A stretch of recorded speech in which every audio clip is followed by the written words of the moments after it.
Wasia wangu, ukitaka kuwa mtu mzuri mcha Mungu, tengeneza marafiki wazuri.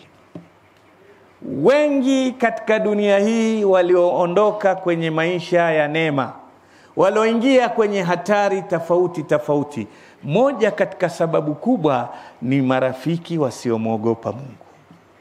Wewe kama rafiki yako ni mbaya, Waarabu wasema as-sahibu sahib. Rafiki ana mvuto.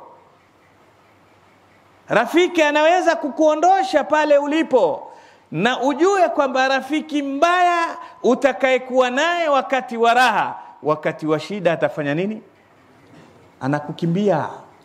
Na hata siku ya kiyama watu watalia na marafiki, ya laitani lam attakhidh fulanan khalila. Najuta, natamani nisingemfanya fulani ni rafiki yangu. Lakini yauma la tanfa'u nadama, wakati majuto yako hayafanyi nini? Hakusaidii.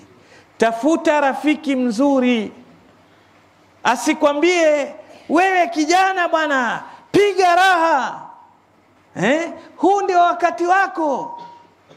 Ukumbuke huyu siku ya kiyama atakukimbia wewe.